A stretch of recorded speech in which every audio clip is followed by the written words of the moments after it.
Hello বন্ধুরা, দেখো কি সুন্দর তালের বড়া বানিয়েছি। উপরটা একদম ক্রিসপি, ভিতরটা নরম। তোমরা হয়তো আশ্চর্য হয়ে গেছো, অসময়ে তাল কোথায় পেলাম। না, সেই তো গরম দিনেরই তাল। তখন পাল্প বের করে ভালো মতো ফুটিয়ে ঠান্ডা করে এয়ারটাইট কৌটোতে ডিপ ফ্রিজে রেখে দিলে পুরো বছর খানেকই রাখা যায়। আমার প্রয়োজন ছিল, তাই আমি বড়াগুলো বানিয়েছি। প্রথমে পাল্পগুলো বের করে নিয়েছি। পাল্পগুলো তো আগেই এর থেকেই ফোটানো ছিল। আন্দাজ মতো সুজি দিলাম, তারপরে নারকেল কুচি দিলাম। আমার কাছে ড্রাই নারকেল কুচি ছিল। তোমাদের যাদের কাছে আছে বাড়িতে নারকেল ভেঙে কুড়িয়ে দেবে, একই ব্যাপার, দুটো একই ব্যাপার। আমি তো আর নারকেল কোড়াতে পারবো না, নারকেল সুবিধা নেই, আমি কোড়াতে পারবো না, তাই এই ড্রাই নারকেলগুলো আমি ইউজ করি। সামান্য চিনি দিলাম। এবার ময়দা দেব, কেন তালের বড়াতে ময়দাই ভালো লাগে। দেখো আন্দাজ মতো ময়দা দিয়ে দিলাম। এবার সব খুব ভালোভাবে মাখাবো। কোনো জলের দরকার নেই বা দুধের দরকার নেই। ওই পাল্পের মধ্যেই যেটুকু প্রয়োজন ময়দা দিয়ে সুজি দিয়ে মাখিয়ে নিয়েছি। চিনি সামান্য দিয়েছি, খুব বেশি মিষ্টি ভালো লাগে না, আন্দাজ মতোই দিয়েছি। এবার তেল গরম করে বাস বড়াগুলো ছেড়ে দিলাম।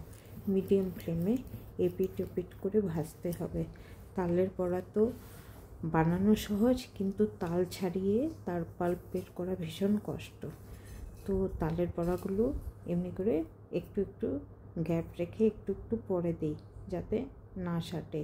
কিন্তু ভাজার সময় ভীষণই নরম থাকে, ভয় পেও না, কোনো ব্যাপার না। ঠান্ডা হলেই ক্রিস্পি হয়ে যাবে। যেহেতু সুজি দেওয়া, নারকেল দেওয়া মনে হচ্ছে কি ভেঙে যাবে, না, কিছুই হবে না। উল্টাতে একটু অসুবিধা হয়েছে, কোনো ব্যাপার না। ফ্লেমটা কিন্তু কোনো মতেই হাই করবে না, হাই করলে ভেতরটা ভালো হবে না। মিডিয়াম ফ্লেমেই পুরো তালের বড়া ভাজা হবে। দেখো ধীরে ধীরে করে উল্টাচ্ছি, ভীষণই অসুবিধা হচ্ছে, লেগে যাচ্ছে, মনে হচ্ছে ভেঙে যাবে, ভাঙবে না।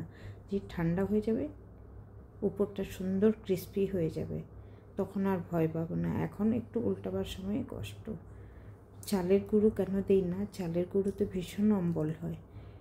ওই জায়গায় আমরা সুজি আর ময়দা ইউজ করি। তোমরা যদি তালের বড়াতে চালের গুঁড়ো দিতে চাও তাহলে দিতে পারো, কোনো ব্যাপার না, কিন্তু প্রচণ্ড অম্বল হয়। এই যে আগের ভাজাগুলো নামিয়ে আরেকবার আমাকে দিতে হবে, আর একটু মাখাটা রয়ে গেছে, দিয়ে দিলাম। বাকিগুলো হয়ে এলো, বেশি সময় তো আর লাগে না, একবার তেল গরম হলে পটাপট হয়ে যায়।